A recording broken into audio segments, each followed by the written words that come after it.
오늘도 새벽부터 계속해서 생명 부활, 또 심판의 부활, 또 일시적 부활, 이 세 가지를 우리로 하여금 확실히 구분지어 깨닫는 믿음을 갖도록 하시는 이유는 예수님이 재림하실 때에 생명 부활이 이루어져서 구원 얻은 성도들은 1차 부활, 첫째 부활이라고 하는 생명 부활로 예수님과 똑같은 부활을 해서 공중에서 주님과 연합하고 그리스도의 왕국을 들어가게 돼서 거기서 예수님과 함께 영원히 같이 살게 되는데, 이 첫째 부활, 생명의 부활이 얼마나 중요한가. 거기에 참여하지 못한 사람들은 심판의 부활을 통하여 본인이 원하든 원치 않든 하나님이 정해 놓으신 계획이 그렇기 때문에 그렇게 되어질 수밖에 없다. 그 요한복음 5장 28절 9절에 보면은 이를 기히 여기지 말라. 무덤 속에 있는 자들이 다 그의 음성을 들을 때가 오나니 선한 일을 행한 자, 즉 믿음으로 구원 얻고 생명 부활로 그리스도와 함께 영생에 들어갈 믿음 가꾼 사람들은 생명의 부활로 나오고, 또 그렇지 못한 사람들은 심판의 부활로 살아서 흰 보좌에 앉으신 어린 양 예수님 앞에 서서 부활해가지고 서는 거예요. 그것을 심판받기 위한 부활이라. 그래서 심판의 부활이라고 합니다.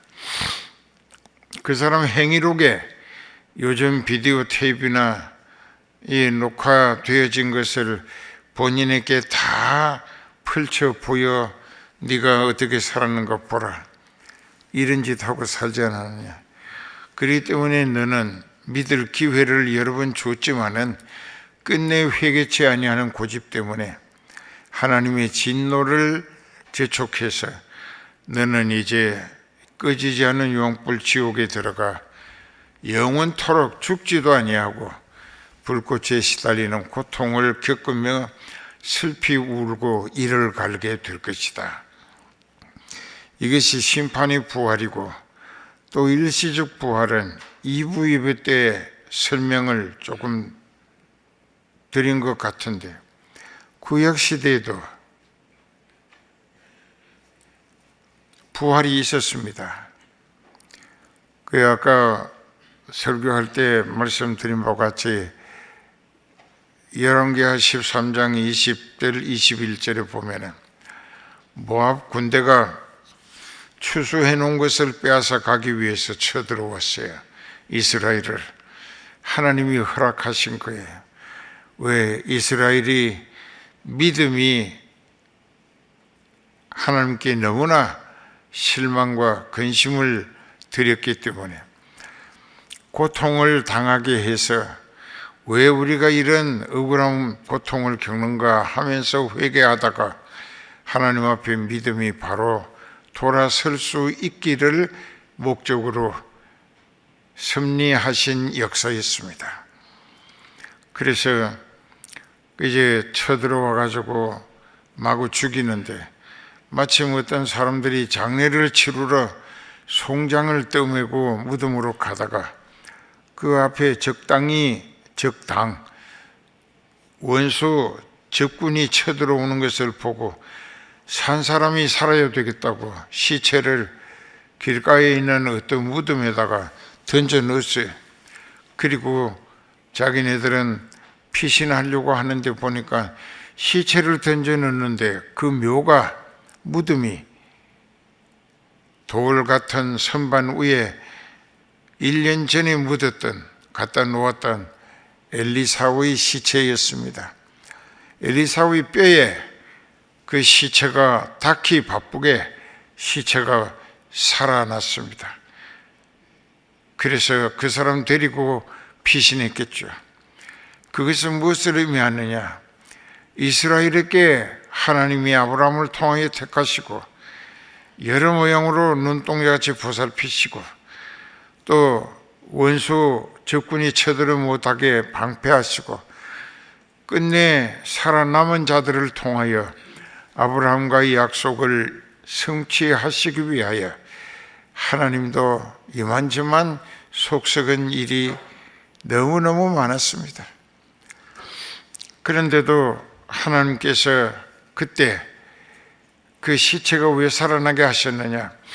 엘리사가 성령이 충만하여 성령이 말하게 하신 권세와 능력의 하나님 말씀은 그는 죽어서 영은 낙원에 가 있고 또 육체는 살이 다 썩어 뼈만 앙상하게 있었다가 그의 뼈에 부딪히는 순간 송장이 살아나게 하신 것은 이스라엘에게 선포하게 하신 엘리사가 대언한 말씀은 지금도 권능의 말씀으로 살아 역사하시고 계신다는 것을 온 이스라엘에 깨닫게 하기 위함이었고 그 말씀이 희생을 통하여 구원의 대속의 희생양이 되시고 또 그 말씀이 부활하셔서 심판장이 되시고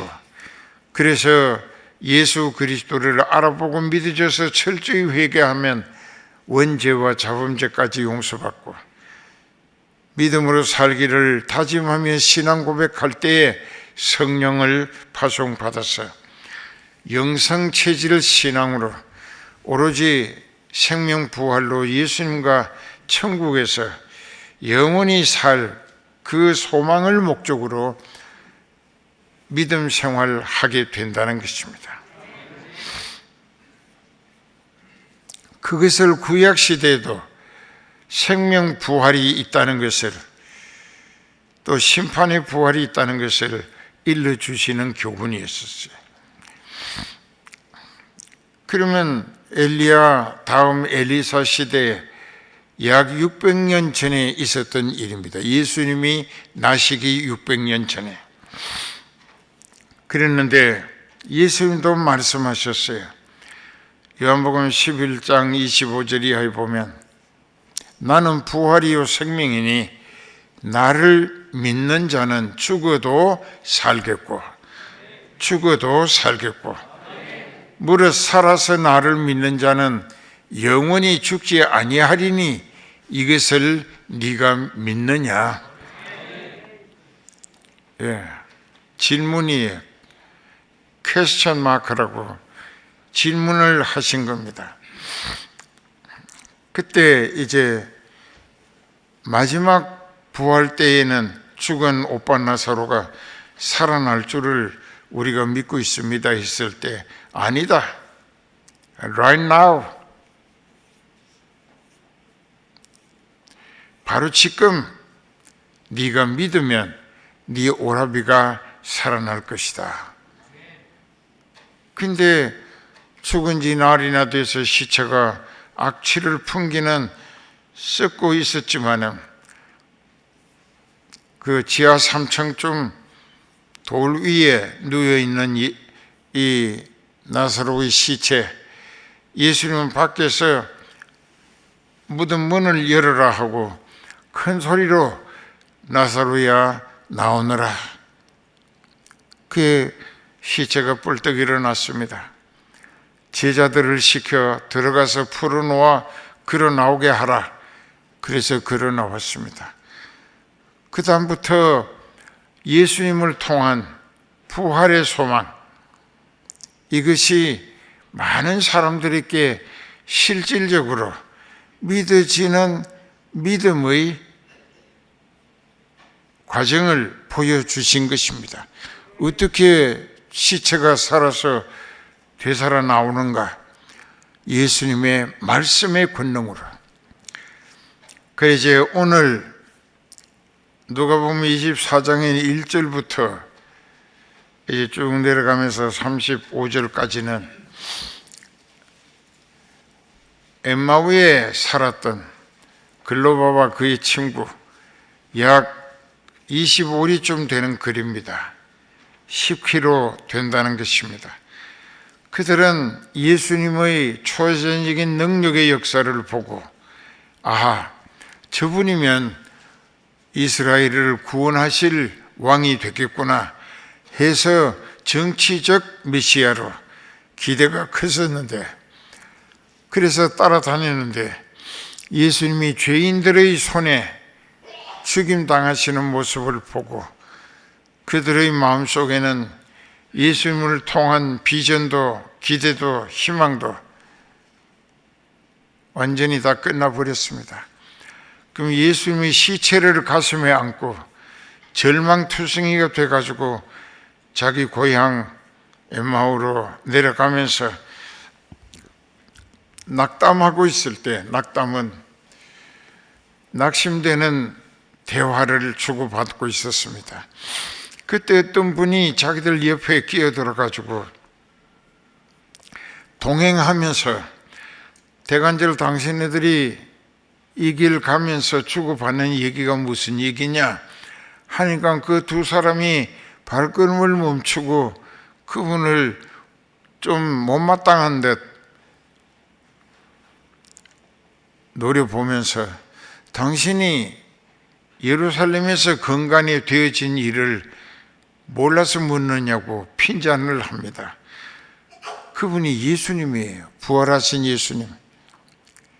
그래서 예수님이 바싹 다가서시면서 대관절 예루살렘에서 요 며칠 사이에 무슨 일이 있었느냐고 다그쳐 물으십니다.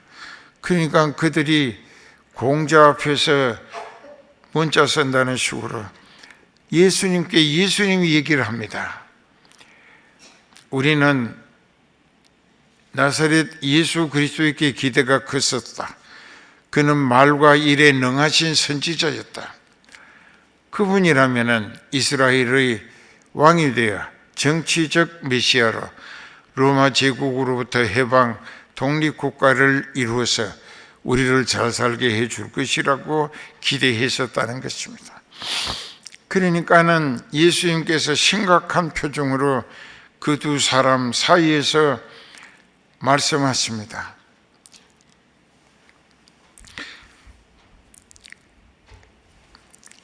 하나님의 보내신 메시아 그리스도라고 하는 어린 양이 이사야 53장에 기록된 대로 고난을 받고 그 백성들의 죄를 대속한 희생 제물이 되신 이후 사흘 뒤에 부활할 것이라고 성경에 분명히 예언되어 있는데 하나님의 말씀을 마음에 더디 믿는 자들이여 왜 못 믿고 실망하느냐? 예수님이 십자가에 못 박혀 죽지 아니하시면 그리스도가 될 수 없다, 이게 구원자가 될 수 없어요.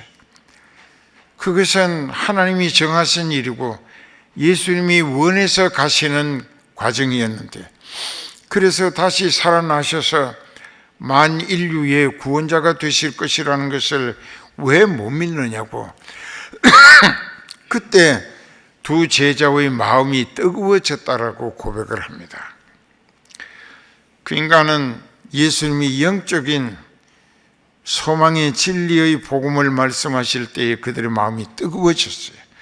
왜냐하면 성령의 계시와 조명에 감동이 왔었다는 이야기입니다. 왜? 택한 백성이기 때문에. 지금도 똑같습니다. 여러분들이 많이 앉아 듣지만은 설교를 듣는 중에 가슴에 와서 뜨겁게 부딪히는 말씀이 느껴지는 사람이 있고, 그 딴 생각하고 있다가 가는 사람도 있어요. 전혀 말씀과 나와 상관없는 것처럼. 그럼 그 인생은 평생 교회 다니다가 지옥 가는 거죠. 그런 사람들도 있었으니까. 그래서 그들이 예수님과 그 대화를 하다 보니까는 심령에 성령의 감동이 뜨거워지기 시작을 합니다. 그래서 그냥 헤어질 수가 없어서 자기들 집에 예수님을 모시고 들어갑니다. 날이 저물고 어두워지니까 저희 집에 들어가셔서 유숙하시고 내일 가실 길 가시면 안 되겠는가? 더 정확하게 얘기하면 우리에게 예수님에 대한 소망적 복음의 진리를 더 많이 깨닫게 주시고 가시라는 뜻이 되겠죠. 그래서 예수님은 못 이기시는 척하고 들어갔습니다. 그 집에 가니까 저녁상이 준비되어 나왔습니다. 그리고 예수님이 축사하시고 그들에게 저녁을 먹게 하시고 나서 반짝 영의 눈을 띄워주셨는데 그 순간에 예수님의 축사 기도가 끝나고 나서 눈을 아멘하고 떠서 보니까 그분이 바로 죽은 모습으로 간직했던 예수님인데 살아서 자기들과 동행해 오셨다 이게. 그런데 예수님은 간 곳이 없어요. 그리고 이 두 사람은 그 밥을 먹고 그날 밤에 자기 집에 자지 아니하고 다시 예루살렘으로 25리길을 단숨에 뛰어 올라갔습니다. 이젠 부활 신앙의 확신이 그들로 하여금 영생의 소망에 대한 기쁨이 넘치게 되었기 때문이라. 그래서 이제 살맛이 나는 거예요. 그래서 예루살렘에 뛰어 올라가서 그들이 제자들이 모이는 집에 갔더니 그 베드로도 있고 여러 사람들이 자기네들도 예수님을 만난 이야기를 나누고 있었습니다. 그래서 이 두 사람도 거기 가서 중간에서 낙심하고 가던 길에 예수님 만난 일, 축사하시고 나서 눈을 아멘하고 떠서 보니까 그분이 부활의 주님이시더라. 그래서 우리가 예수님은 부활하셨다고 절망에 빠진 당신들에게 부활의 소망을 일깨워 주러 왔다고 그 말 할 때에 이제 본문에 들어갑니다. 36절에 보면 이 같은 말을 할 때에 예수님이 또 거기서 친히 방 가운데 나타나셔가지고 너희에게 평강이 있을지어다 하시고 했는데 저희가 놀라고 무서워하여 그 보는 것을 영으로 생각하는지라. 예수님 말씀에 어찌하여 두려워하며 어찌하여 마음에 의심이 일어나느냐. 예수님은 여러분들의 머릿속에 스쳐가는 생각, 마음에 오가는 생각들까지 다 체크하신다. 다 보시고 아시는 거예요.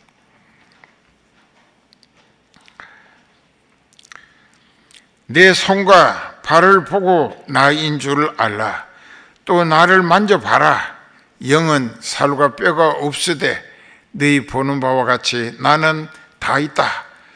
자, 아까 설교할 때에 2부 예배 때 막달라 마리아에게는 나에게 손을 대지 말라. 내가 아직 부활한 몸으로 아버지 하나님도 뵙지 못했다. 그래서 마리아가 하나님 아버지보다 부활 주님을 더 먼저 만날 수 있었다. 그 믿음이 예수님께 감동을 드렸기 때문에 예수님의 시체를 찾아 우리 집으로 모셔가겠나이다. 그때 예수님이 그 믿음의 깊이와 진정성에 예수님도 뜨거운 감동을 받으신 것입니다.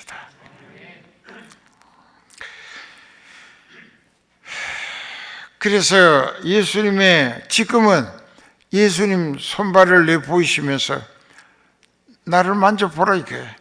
마리아에게는 아버지께 보이지 못하는 상태니까는 나를 만지지 말라. 그 지금 만져보라 이게. 그리고 믿어라. 이 말씀을 하시고 손과 발을 보이시나 저희가 너무 기쁨으로 오히려 믿지 못하고 기히 여길 때에 여기 무슨 먹을 것이 있느냐 하시니 자, 부활의 정체성, 부활하신 몸이 어떤 것인가 이제부터 잘 들어보세요. 여기 무슨 먹을 것이 없느냐? 그러니까 제자들이 구운 생선 한 토막을 드리니까 저희 보는 앞에서 잡수시더라. 자, 예수님의 부활하신 몸, 그 전에도 예수님은 바다 위를 걸어서 풍랑당한 제자들의 배에 다가가신 일이 있었고, 그 베드로가 주님이시거든 나를 명하사 나도 주님을 향하여 물리로 걸어가게 해 주소서 하라고, 그래서 파도가 넘실대는 바다 위에 베드로가 뛰어내리니 아스팔트처럼 파도 위를 걸어갈 수가 있었습니다. 그 예수님께 다가가면서 예수님만 보고 가면 끝까지 갔을 터인데, 파도 소리, 바람 소리, 그 물결 소리, 이런 것 때문에 신경이 그쪽으로 기울어지면서 자기가 바다 속으로 빠져들어갑니다. 예수님이 성큼성큼 바다를 걸어서 다가오셔가지고 붙잡아 올리시면서 어리석은 자여 왜 의심하였느냐. 그리고 베드로를 건져가지고 붙들고 배에 타니 배는 목적지까지 잘 갈 수가 있었다라고 했습니다. 또 다볼산에선 베드로와 야고보와 요한만 데리고 기도하시다가 해보다 더 밝은 빛으로 변해지시더니 공중으로 붕 떠올라가셔가지고 1400년쯤 전에 죽은 모세와 680년 전에 죽은 엘리야가 나타나서 거기서 이렇게 예수님과 세 분이서 심각한 대화하는 모습을 베드로와 야고보와 요한이 영의 눈을 띄워 보게 해 주신 것입니다. 그 분위기에 흠취해가지고 베드로가 예수님께 간청하기를, 주여 여기 초막 셋을 짓겠는데 하나는 주님이 거하실 초막, 하나는 모세가 거할 초막, 하나는 엘리야가 거할 초막으로 우리가 준비하겠나이다 하는 순간에 구름이 그 세 분과 이 제자들 사이를 가로막았어요. 그리고 어느새 모세 엘리야는 자기 곳으로 가버리고 예수님만 자기들 옆에 와서 있었습니다. 자, 여기서 우리가 영의 세계가 있구나, 그리고 영생이라고 하는 것은 사실이구나, 1400년 전에 죽은 모세가 나타났다, 이게. 또 680년 전에 죽은 엘리야가 나타났다, 이게. 이 사람들이 안 죽었는데 영적으로는 살아있다, 이게. 그러니까 하나님은 산자의 하나님이시지 죽은 자의 하나님은 아니다, 이게. 그들은 하나님 안에 살아있다. 다시 설명하면 하나님의 세계에, 하나님이 다스리시는 세계에 살아있다. 이것은 곧 영생에 들어갔다는 것입니다. 그래서 요한복음 5장 24절에 내가 진실로 진실로 너희에게 이르노니 내 말을 듣고 또 나 보내신 아버지를 믿으면, 이것이 참 중요합니다. 하나님 아버지와 예수 그리스도의 구속하신 은혜를 깨달아 믿음으로 회개하고 영생에 들어가서 예수님과 함께 영원히 같이 살기를 확신하는 믿음으로 회개하고 성령 받으면, 거기도 그 말씀이에요. 내 말을 듣고 나 보내신 이를 믿으면 너희가 구원을 얻었다. 구원을 얻었다라고 하는 것은 이미 영생에 들어갔다는 것입니다. 이미 사망에서 생명으로 옮겼다. 전에는 죽은 상태에 있었는데 믿음으로 성령 모셨기 때문에 회개하고 이제 영원히 사는 세계로 옮겨 들어갔다는 이야기입니다. 이것이 영생의 시작이에요. 그러면 예수님도 부활하신 몸이 방문도 안 열고 방 안에 나타나시는 것, 시간과 공간과 장벽의 제약을 초월하시는 분이시라. 이것이 생명 부활의 정체성을 보여주는 것인데, 우리도 훗날 믿음으로 성공하고 결실해서 생명 부활을 하게 되면은 예수님과 똑같이 시간과 공간과 장벽까지 초월해서 어디 가고 싶다 하면 벌써 거기 가 있다 이거예요.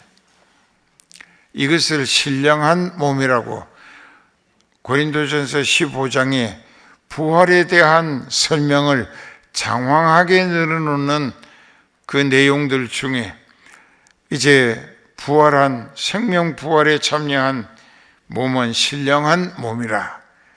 신령한 몸, 즉 영에 속한 몸이라는 뜻입니다. 그러면 그 신령한 몸은 여기서는 부활하신 예수님이 구운 생선을 제자들 보는 앞에서 드셨는데, 예수님이 움직이실 때는 시간도 공간도 어떤 장벽도 아무 제약을 받지 않는 거예요. 완전히 초월해 계시는 거예요. 즉 하나님은 우리가 생각하는 이 제한을 받는 일이 하나도 없다. 전혀 없다. 우리도 그렇게 되어질 것이다. 그러면 여기서 좀 더 나가면서 또 이르시되 내가 너희와 함께 있을 때에 너희에게 말한 바 곧 모세의 율법과 선지자의 글과 시편에 나를 가리켜 기록된 모든 것이 이루어져야 했고 또 이루어진 것이 지금과 같은 상태다. 이에 저희 마음을 열어. 이게 너무나 중요합니다. 저희 마음을 열어. 누가? 주께서 저희 마음을 열어 성경을 깨닫게 하시고, 자, 이 장 목사가 설교하는 것은 성령이 말하게 하시는 대로 합니다. 그런데 여러분들 듣는 사람 중에 하나님이 그날 그 설교를 통하여 꼭 깨닫고 회개해서 구원 얻어야 할 사람이 있다고 하면 그 사람에게 영의 말씀으로 마음문을 열어 들어가게 하신다. 그 말씀이 그 사람 심령 속에 들어가면 회개 역사가 일어납니다. 철저한 회개를 하고 죄사함을 받으면 성령이 임하시게 됩니다.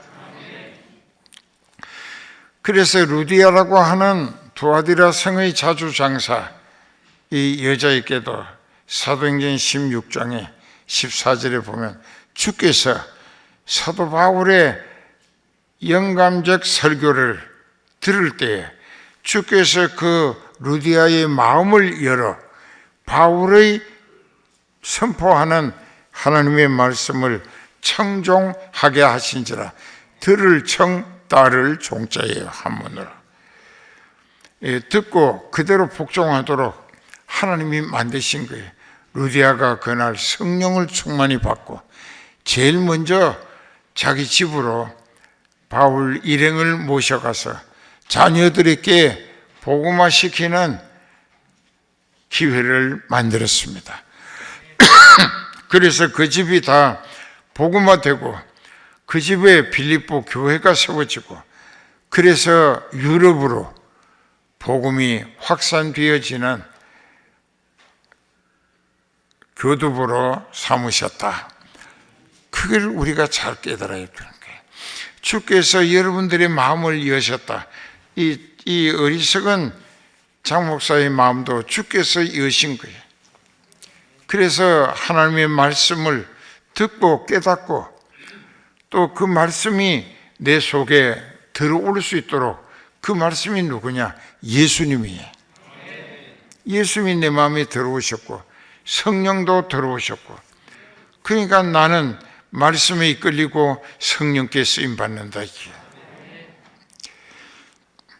그러면 우리가 여기 또 이르시되 이같이 그리스도가 고난을 받고 제3일에 죽은 자 가운데서 살아나는 일, 또 그의 이름으로 죄 회개하면 죄 사함을 얻게 하는 회개가 예루살렘부터 시작하여 모든 민족에게 전파될 것을 기록되었으니 너희는 이 모든 일의 증인이라. 자, 이제 여기서 예수님의 부활에 대한 자기 부활의 신앙도 생명 부활로 확신하게 되는 사람들마다 제일 먼저 해야 할 것이 뭐냐? 예수 그리스도의 대속의 죽으심과 영생을 위한 생명 부활의 증인이 되어야 한다는 것입니다. 그러기 위해서 성령을 받으라 하시는 것입니다. 또 그의 이름으로 죄사함을 받아야 성령을 받는 거 잊지 마세요. 너희는 이 모든 일의 증인이라. 볼지어다 내가 내 아버지의 약속하신 것을 너희에게 보내리니 성령을 얘기하는 것입니다. 너희는 위로부터 성령을 받을 때까지 예루살렘을 떠나지 말고 머물러 기도하라. 왜? 그래야 믿어지는 믿음으로 살게 되고 생명 부활에 참여하게 되고 예수님과 함께 영생하게 되는데, 그 복음을 남은 가족과 만나는 사람들에게 열심히 전하라. 그것을 전하여 구령 성과를 얻게 하기 위하여 내가 보혜사 성령을 너희에게 아버지께서 보내주시도록 기도하겠다.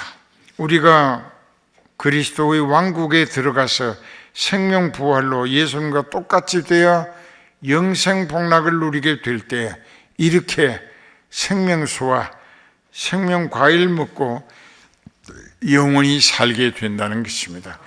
그러니까 거기 가서 뭘 먹고 마실까 걱정할 필요 없다. 이게 어디 가고 싶으면 벌써 거기 가 있는 거예요. 이거 달밤에 일어나다가도 춤출 일이야. 얼마나 신날 건가 말이야. 그날이 빨리 왔으면 좋겠어요. 모두 갑시다. 기도합시다.